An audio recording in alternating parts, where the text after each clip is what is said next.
नमस्कार। जैसा कि आप सभी जानते हैं कि आज महेंद्र सिंह धोनी ने अंतर्राष्ट्रीय क्रिकेट को अलविदा कर दिया है। यह क्षण उनके प्रशंसकों के लिए बहुत ही दुखद है।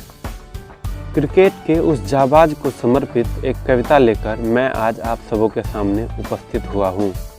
इसकी रचना कृष्णावती कुमारी ने की है। तो पेश है कविता। एक था बालक बड़ा ओजस्वी, जुनून से रग रग भरा हुआ, खेल ही उसका सोवन जागल, खेल ही सिर पर चढ़ा हुआ। पिता कहे कुछ पढ़ लो बेटा, काम आएगा जीवन में, मिल जावे सरकारी नौकरी, सफल हो जावे जीवन में। रेल विभाग में मिली नौकरी, रास उसे ना आई, त्याग दिया फिर लौट गया वो अपने पथ पर भाई। इंतजार था जिस पल का वो घड़ी एक दिन आई, चयनित हो गया खेल में जब वो हवा गेंद में उड़ाई। गूंजा क्रीड़ांगन बल्ले से जब चौका छक्का बरसे, मचा धूम हर जन जन में तब सारी जनता हर्षे।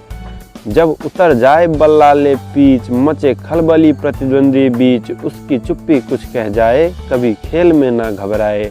चांद सा चमका सूर्य सा धमका, रांची का वासी निकला, नाम MS धोनी उसका क्रिकेट का सन्यासी निकला। वीडियो पसंद आए तो चैनल को सब्सक्राइब करके बेल आइकन पर क्लिक करें, वीडियो को लाइक करें, शेयर करें और ऐसे ही नए वीडियो देखने के लिए कमेंट करना ना भूलें।